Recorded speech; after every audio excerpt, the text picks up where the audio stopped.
Chapter 91. Taylor Jewelry monopolizes the supply chain of black opal and tanzanite, so we can only go to Taylor Jewelry for supply, but I heard that Taylor's offer has always been very high. It's okay. Money isn't a big issue to the boss of this company, Maisie said as she handed Xander the list. Xander was startled. Are you going to make Mr. Goldman pay? Although they were working in Black Gold Group, they were only considered to be an independent studio affiliated to the company. Maisie looked at him. I have no money.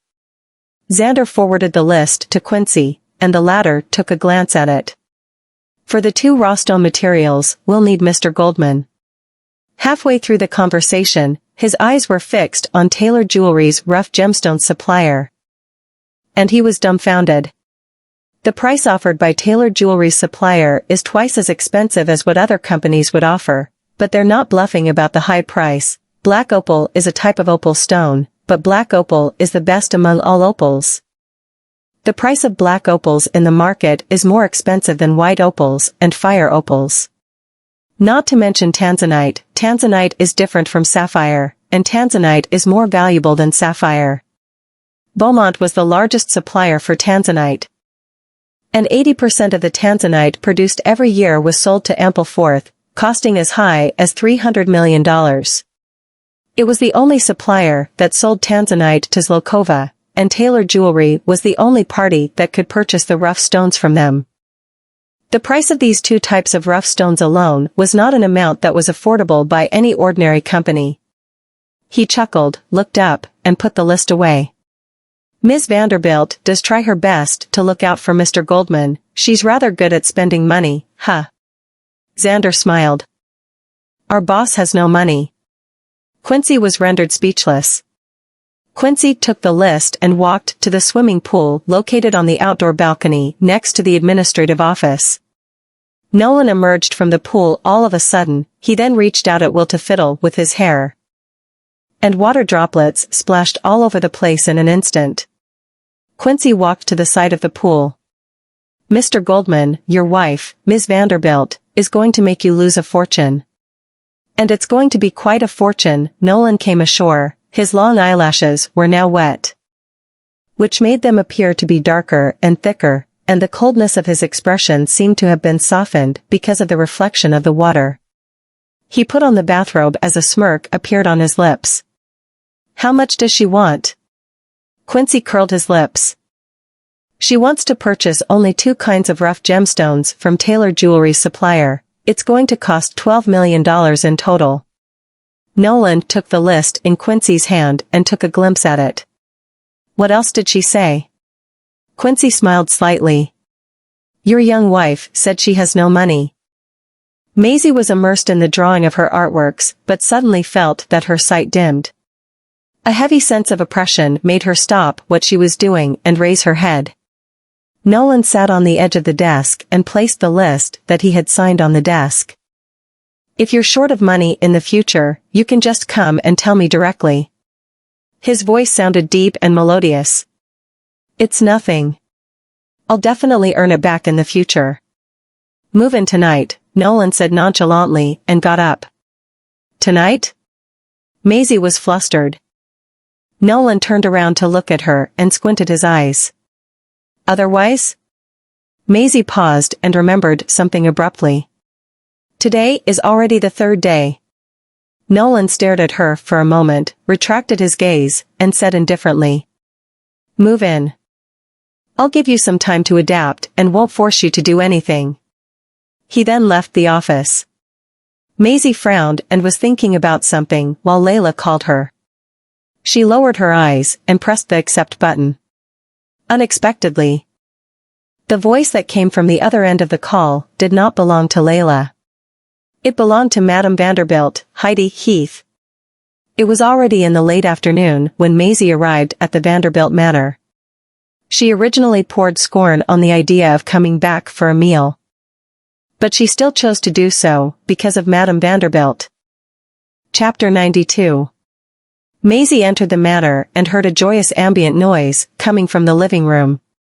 Willow, who was sitting next to Madame Vanderbilt, looked a little startled when she saw Maisie. She smiled and stood up. Z has come back? Madame Vanderbilt looked at Maisie and scrutinized her from head to toe. I haven't seen you for so many years, you do resemble your mother, Marina, a little now. Layla and several servants brought food to the dining table and shouted, Mother, dinner is ready. Madame Vanderbilt got up slowly with Willow's support and then said to Maisie when she walked by her, Stay, let's have a meal as a family. A family?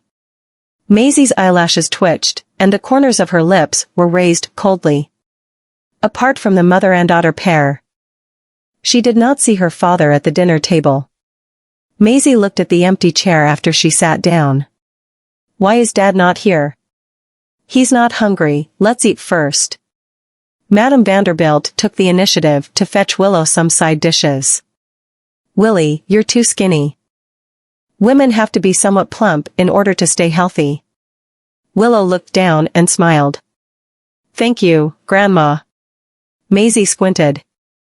Grandma has never taken me so seriously ever before, let alone Willow, seeing that Maisie did not even pick up her silverware. Madame Vanderbilt casually started the conversation. Maisie, I heard that you fell out with your family because of the shares of Vena jewelry? Maisie raised her eyebrows slightly and took a glance at Layla. Layla lowered her head, pretending to know nothing. Cows. She then smiled. Grandma, why would I fall out with my family just because of Vena jewelry? Did you get it wrongly? Oh really? Madame Vanderbilt glanced at Layla but could not bother to show that she cared. How nice to hear that from you. Vena jewelry belongs to the Vanderbilts. Women in the family shouldn't intervene with the shares, and they should leave the family business to the men. Maisie smiled and said nothing. Everybody knew that Madame Vanderbilt was patriarchal. Maisie knew that Madame Vanderbilt had not paid much attention to her father because he had no son. However, Madame Vanderbilt had pampered her only grandson so much that she had spoiled and raised a useless brat out of him. I bet the Vanderbilt's hot spring resort isn't doing very well. So Grandma has finally remembered that she has another son living in Bassburg and has her eyes fixed on Vena jewelry. It seems that it's because Vena jewelry is gaining momentum recently. Maisie smiled and raised her gaze. Grandma, Vena is Dad's property. Shouldn't Dad be the one who decides the heir of the company? Although Layla did not like Maisie, what she just said hit her in the feels. It was just that she did not have the guts to say it out loud. Madame Vanderbilt snorted. Your father is one of the Vanderbilts. So that makes the company the Vanderbilts too. But Willie is the person in charge of Vena while the company is prospering, so Willie's effort mustn't be overlooked. Madame Vanderbilt praised Willow, so the way she looked at Maisie became slightly triumphant. Yes. I heard that the jewelry designed by Vena's new jewelry designer is very popular right now. Sigh, it seems that the chances of me scoring a comeback are pretty slim now. Maisie pretended to sigh. You should learn more from your elder sister, Willie, by the way. Willie, Madame Vanderbilt turned to look at Willow. Didn't you say that you have a good relationship with Mr. Goldman? Then tell Mr. Goldman to come over here for a meal and introduce us to each other. Is that okay? These words changed Willow's expression immediately. Even Layla's expression looked a little embarrassed. Grandma, Nolan. He's very busy. Willow bit her lip. Damn, wouldn't I be handing this bitch an opportunity of a lifetime if I were to really ask Nolan to come over? Looking at her expression, Maisie lowered her gaze and smiled. Yeah. You're in such a close relationship with Mr. Goldman. Why don't you ask him over for a meal? Didn't he come when you asked him to do so before this? Chapter 93. Oh, Mr. Goldman has come over here for dinner before this? Madame Vanderbilt could not conceal her joy. Mr. Goldman of Bassburg, everybody in Karelia knew about him. It had always been said that one would have all the prosperity and wealth that they could ever wish for in this life as long as one could get acquainted with the Goldmans. Layla forced a smile and explained, Mother, that took place quite a long time ago. Mr. Goldman has been too busy with work recently, so there's no way that he'll be able to come. How would you know if he could come or not if you don't even give him a call? Maisie sneered. Layla looked at her with resentment in her eyes.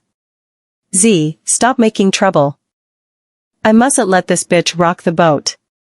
Seeing that Layla and Willow were so nervous, Maisie was almost sure that they were afraid she would really call Nolan over and ruin their front and that they would not be able to hold their heads up in front of Madame Vanderbilt. Maisie received a text message on her cell phone as soon as she was about to say something. The tone and content of the text message showed that it was really from Nolan. I have something else to attend to, so I have to go back first.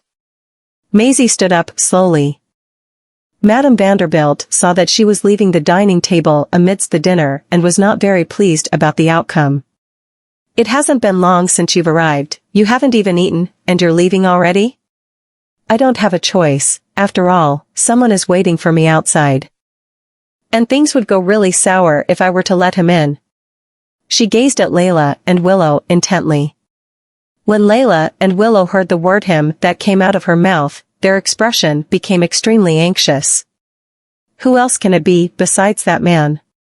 After Maisie went out, Willow also got up and walked out to the courtyard. Standing outside the door, she saw that the car that came to pick her up was the McLaren with which she was very familiar. She gnashed her teeth bitterly. This treatment belonged to me originally. That bitch is to blame for my current situation. Inside the car, don't you dislike the Vanderbilts? Why did you come back again? Nolan looked at her. Maisie crossed her arms and said nonchalantly, Madame Vanderbilt has come back, I should at least show her some respect. Nolan placed his hands on his lap and gave off a faint smile through the corners of his lips. It seems that your family is also eyeing Vanna jewelry. Maisie glanced at him in surprise. You do know the Vanderbilts quite well. Huh? If I didn't understand the Vanderbilts, Nolan put his hand behind her and leaned closer to her, then how would I know you better? Maisie looked away indifferently, and the corners of his lips were coldly curled. Understanding the Vanderbilts has nothing to do with understanding me. Nolan's eyelids drooped. Yes, there's Vanna jewelry. She pressed her lips tightly. He lifted his fingertips with his scorching eyes, separated some hair from the side of her face, and fondled it. The new jewelry that Vanna Jewelry has just launched, are those your designs? Maisie was stunned for a split second and then turned her head to look at him. So what if they are? Nolan tucked her dangling hair to the back of her ears and gave off a faint smirk. As I thought. You've never thought about giving up on Vanna. So, do you still plan to stop me? Maisie stared at him indifferently. It's obvious that he's guessed my intention, and he was the one who made me give up Vanna's shares. Nolan stared attentively at her for a long time. And his tightly pressed lips opened. If I didn't get you to give up Vanna jewelry, how would you come to me willingly? And if she didn't come to me back then, how would I know that the woman from 6 years ago was actually her?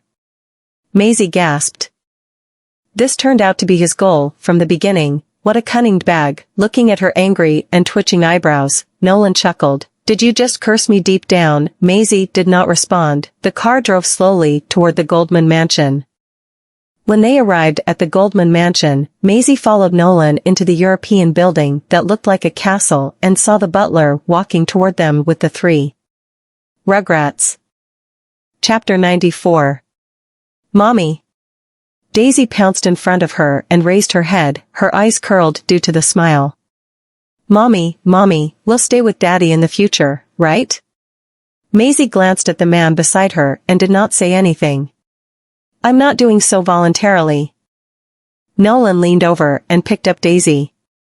Yes, you'll be living together with Daddy in the future. Seeing the 3 Rugrats cheering, Maisie, who was standing at the side, frowned, crossed her arms, and turned her face away. Still, she had never seen her 3 children being so delighted before this. Mr. Cheshire, who was standing next to Quincy, did not expect such an outcome. The young master not only had 3 children but also brought the children's mother back here. I always thought that Ms. Vanderbilt would be the future mistress of the Goldmans. This is astonishing. He turned his head to Quincy and said, "Is this lady really our future young lady?" Quincy looked at him. Ms. Vanderbilt even conceived kids for the family. So she must be the one. Ms. Vanderbilt? Mr. Cheshire was stunned. Isn't that Ms. Willow Vanderbilt? Yes, but Willow is the illegitimate daughter. Maisie is the proper and legitimate lady of the Vanderbilts. Mr. Cheshire arrived at a lightbulb moment. So this is the case. The maid brought Maisie to her room.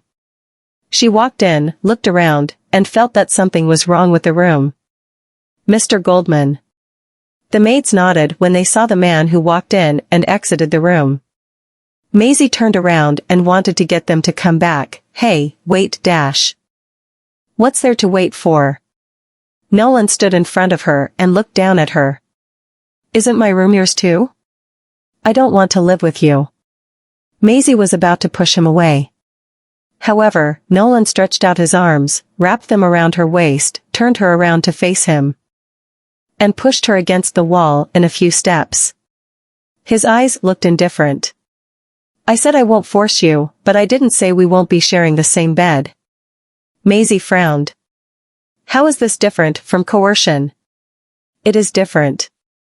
Nolan lowered his head and leaned closer to her. The corners of his lips curving upward slightly. Sleeping together is just a way to cultivate your feelings for me. I won't touch you before getting your consent, but I can always sacrifice myself for you if you can't help it someday. Maisie laughed aloud due to the wrath boiling within her and raised her hands to push him away. Then don't stay so close to me. I said I won't touch you, but I didn't say that there'd be no interest. Nolan Goldman, you. He leaned in swiftly, held the back of her head with his palm, and kissed her lips. The space between the two was so narrow that even their breath blended. Maisie scratched his arm, stomped on his feet desperately, but she could not move her body due to his tight grasp. Everything was a mess, and in a rush that she soon got out of breath. The heads of the three Rugrats were sticking out through the door, and Waylon even stretched out his hand to blindfold Daisy's eyes. Hey, Waylon. What are you doing? Daisy complained as she was unable to see anything all of a sudden. Maisie slammed her elbow against Nolan's chest and turned to look at the three small heads sticking out of the door.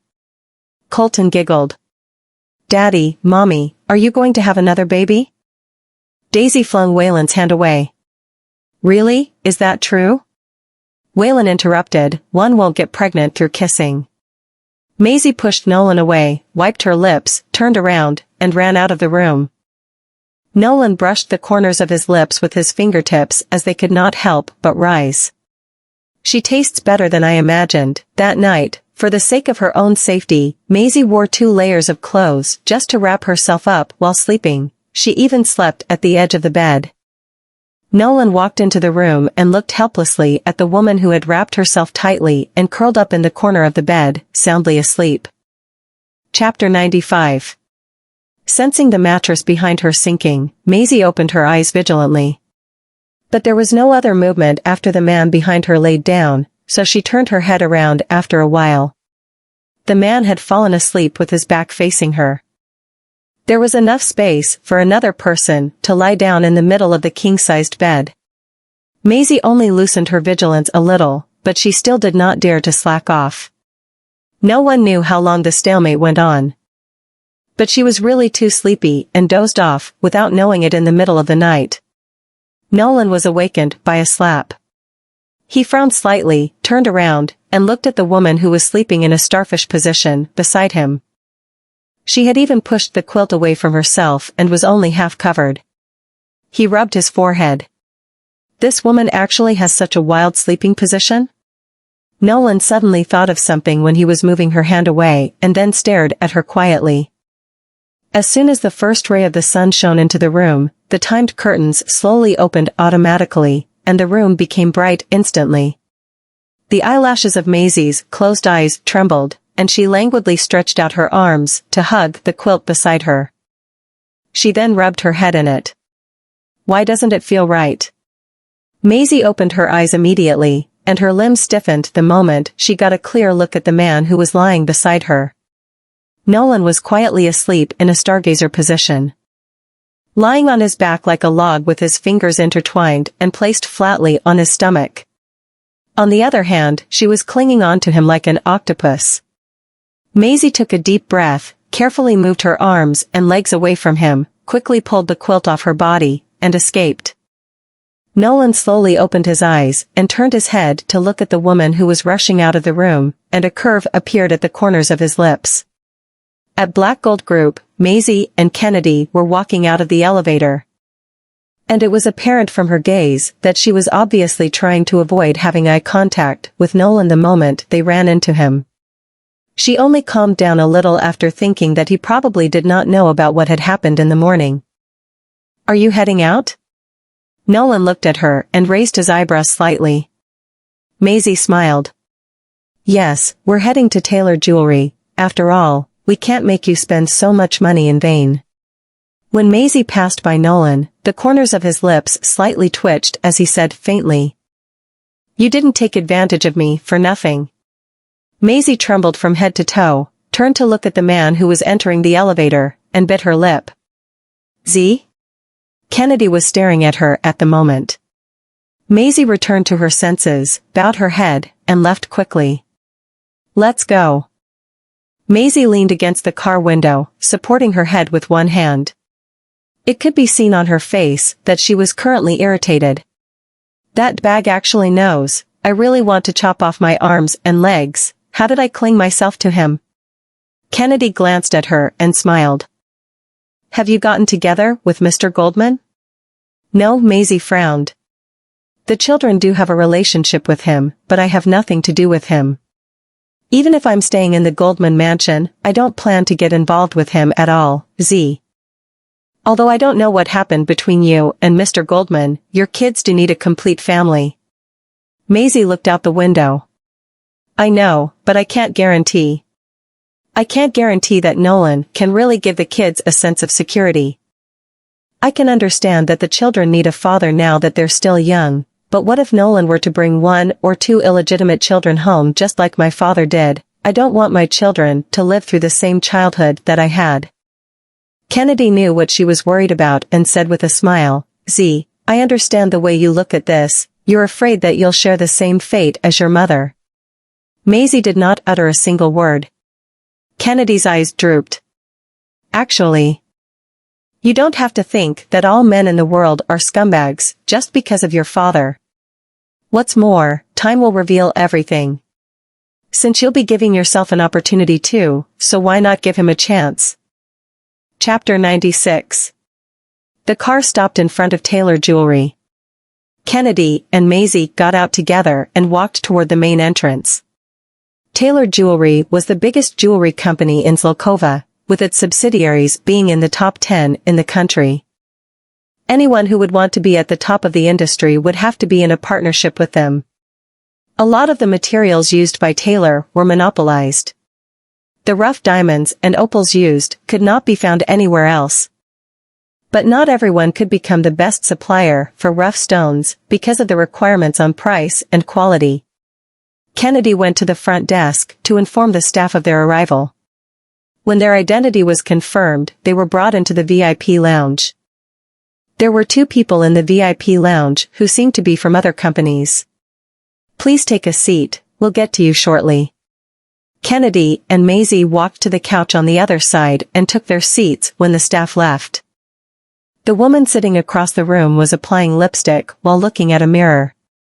She stared at Kennedy and Maisie for a split second, put her lipstick away while smiling, and said, "You're here to work with Taylor too. Where are you from?"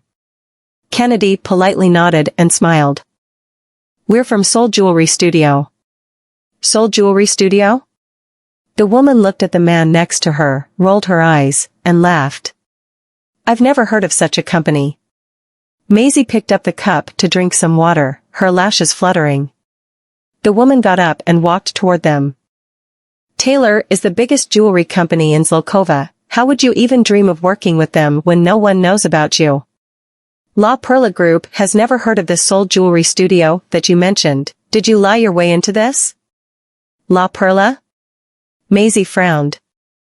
La Perla meant Pearl, a jewelry company that was as famous as Haley and Company, but she didn't expect them to be interested in partnering with Taylor. Just because you've never heard of us doesn't mean that we don't exist. Maisie put down her cup and asked lazily. But are you from La Perla?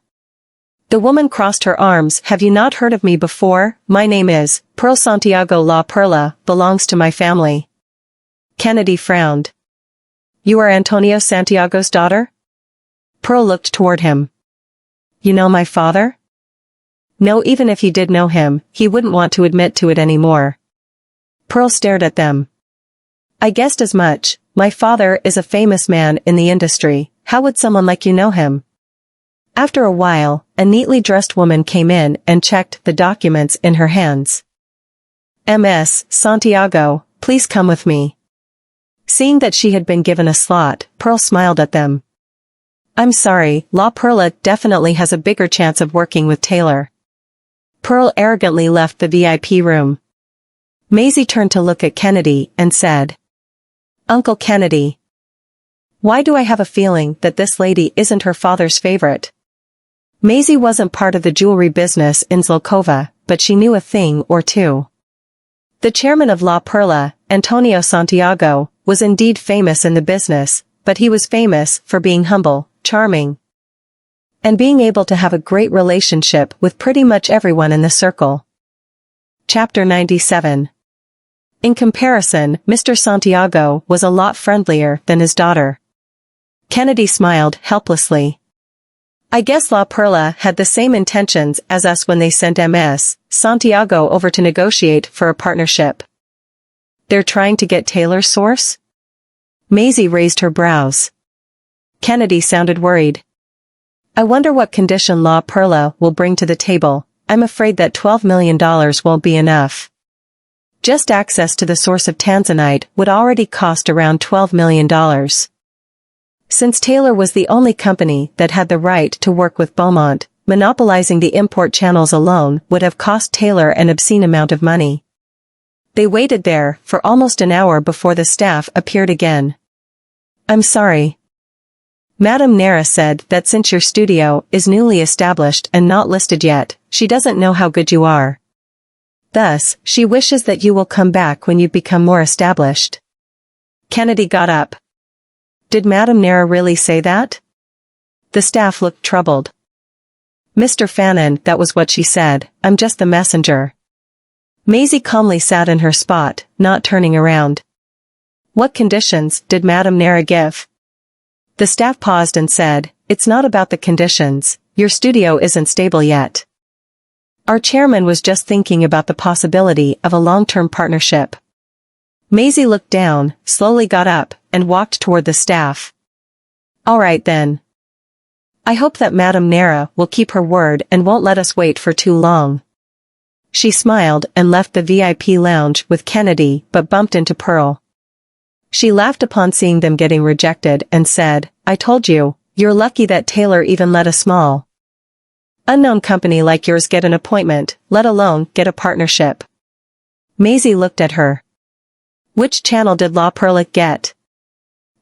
We of course got the channel for Black Opal. You probably don't know what that is. Pearl arrogantly walked past her. Kennedy looked like he was going to lash out.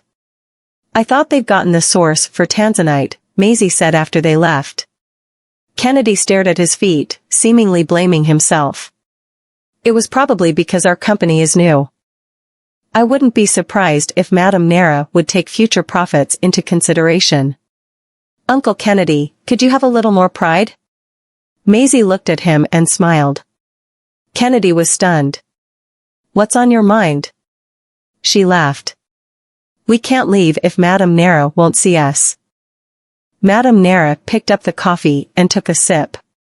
When the staff came back to report, she looked up with fierce eyes. You said they haven't left? Yes, they're still downstairs. Madame Nera looked down. They're not even a listed company yet. But they are already brave enough to discuss a partnership for the source of tanzanite with me. I've seen confident ones, but not someone that cocky. The staff said, "Do you want me to escort them out?" She put down her cup. "If we escort them away, it will look like we mistreat our guests." Chapter 98. They didn't cause a scene nor do anything. If they threw them out just because they were newly established, people would say that Taylor looked down on new companies. Let them wait if that's what they want. After another hour, the staff came back to report. But Madame Nera ignored it. When afternoon came, the staff came back again to report, looking defeated. "They haven't left, they've ordered some food delivery, I guess they plan to stay here all night." Madame Nera could not sit around like they planned to do. She turned her wheelchair around. "Bring me to them." She had underestimated the perseverance of the small company's employees. That was perhaps the reason she was curious. She wanted to see how much confidence this small jewel company had. "They're so shameless." They refused to leave because Madame Nera didn't want to see them. "I would probably be too ashamed to stay." They even ordered food delivery. Do they think that this is their home? A few employees were gossiping and laughing at them when they walked past the VIP room. Maisie didn't mind. She put on some gloves and started enjoying her lobster. The entire room was filled with the delicious smell of it. She picked up a can of Coke. Lobster and Coke, perfect. When the staff pushed Madame Nera over on her wheelchair, they could smell the lobster at the door. They peered inside. A young woman was enjoying her food. When Kennedy looked up, he paused while slowly standing up before he even took off his gloves. Maisie turned her head and calmly removed her gloves. "Hello, madam." Madame Nera opened her mouth but didn't say anything.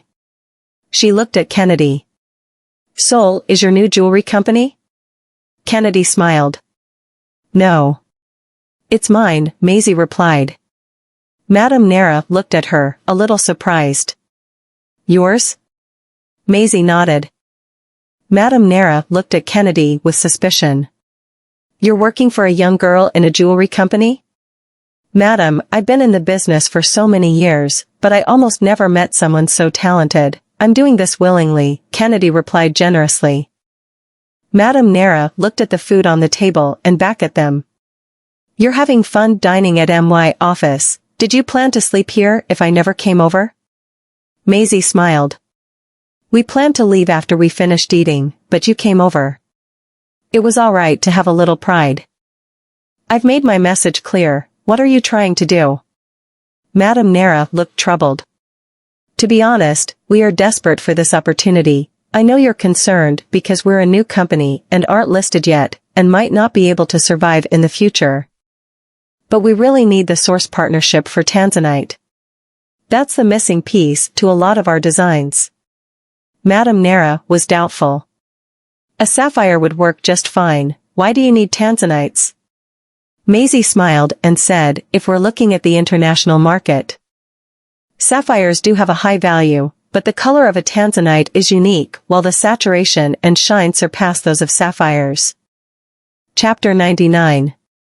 After saying that, she walked to Madame Nera, smiled, and looked at her. "Taylor uses tanzanite as an exquisite gem. That shows that you and I both think that tanzanites have a lot of potential. There are too few designs that use tanzanite in Zlokova. A lot of the younger crowd never witnessed the charm of tanzanites. If it's hidden, there's no longer a reason for it to exist in the market." Madame Nera stared at the sincere young woman before her, thinking about the other people who had talked to her about partnering for channels to get tanzanite. They didn't choose it because they saw the charm but instead favored it because of its rarity. There was a limited amount of tanzanites to be mined. There wouldn't be any more left in a few decades, and when that happened, their value would surpass the sapphires. Since rare items were more valuable, she didn't want to waste such a precious stone on something that was meaningless. Therefore, she always gave conditions that were hard to be met. However, this girl seemed to be determined about tanzanite and knew the charm it possessed. Just as she had said, a lot of the younger generation never saw the beauty of tanzanites and thought that they were just like sapphires. If the gem was concealed, it would become worthless. She took a deep breath and said, "You're definitely convincing, but there's still one thing that you haven't convinced me about." Maisie was curious. Madame Nera said in a serious tone. "Even if I could give you the tanzanites, what can you do to make its existence meaningful?" Maisie smiled. "Wouldn't making tanzanite the top jewel in the industry within a year give it enough meaning?" "You sure are cocky. Even I don't have the confidence to say that I can do that." Madame Nera looked at her questionably. The young lady was confident enough. "Why don't you give me a month's time? If my design is sold at the highest price at Somerton Jewelry's auction a month later, will you consider extending the contract? You're just a little girl with no reputation. Why would Somerton auction your design?" "Why not? You'll know when the time comes." Maisie was playing coy. Madame Nera looked at her. This cheeky girl looked cunning, but she wasn't annoying. When they left Taylor, Kennedy looked at how ecstatic the one-month contract made Maisie and was glad. However, something came to his mind, and he couldn't help but ask, "Why didn't you tell her that you're Zora?" Her fame and name as an international jewelry designer would make her one of the top designers in the fashion business. Maisie put the agreement away carefully, looked up, and said, "Madame Nera might think that I'm a fraud if I told her that." The world-renowned jewelry designer was indeed famous, but had anyone seen her before? When they got back to Black Gold, Maisie happily walked into her office, but when she saw the man waiting in there, she was hesitant. Nolan sat cross-legged while wearing a high-end black suit with a peacock blue tie at his collar. The contour of his face looked deep and clear, even with just a little light shining through the curtains. Chapter 100. That face was so beautiful, it must have been an illusion. Nolan looked at her. "You're back?" She looked away and walked in with the agreement in her hand. "You have a lot of time on your hands, Mr. Goldman. I heard that you wasted half a day at Taylor Jewelry before you met Madame Nera. Do you have a camera on me or something?" Maisie checked her clothes.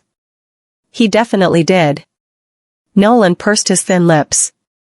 He slowly stood up and walked toward her. "Why didn't you tell her that you're part of the Black Gold Group?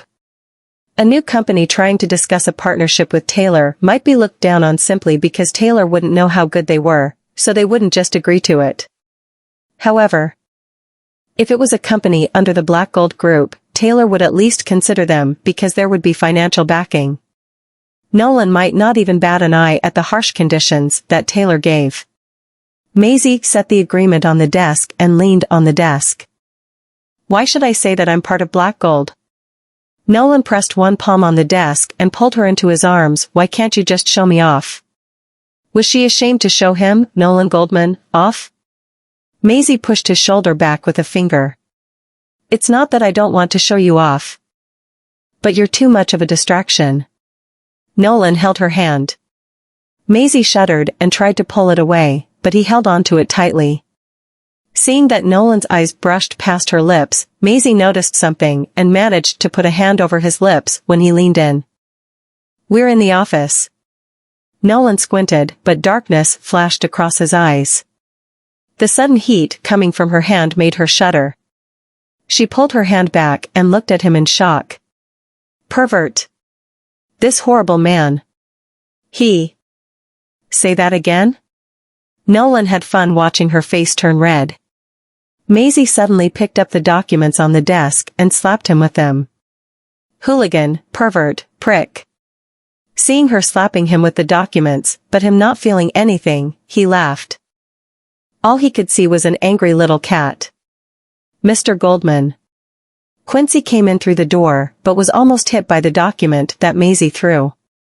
He managed to grab it with his quick hands. "Did I do anything?" Quincy looked stunned. Why was he getting attacked? Nolan turned to look at him. "What is it?" "Mr. Goldman Sr. has returned from Bassburg. He wants you to get ready." "Mr. Goldman Sr.?" Maisie picked up the document and paused. Was he the head of the Goldman household? All right, Nolan answered. After Quincy left, he turned to look at Maisie. Have dinner with my father tonight. No, I'm not going. Maisie was stunned. If she went to meet his father, it would mean that she was confirming their relationship. You're not going? He squinted. No. She was adamant. Nolan picked up the hand that was pressed on the table, grabbed onto her waist, and gave her a kiss. The Mimu. Maisie wanted to push his body away, but he pushed it onto hers and stole kisses. Answer me again? He bit her lip, threatening her. Maisie didn't say anything.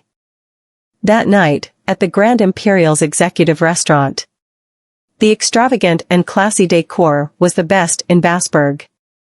The entire nightline of Bassburg was visible from 650 feet above sea level, a huge reason the elites chose to dine there.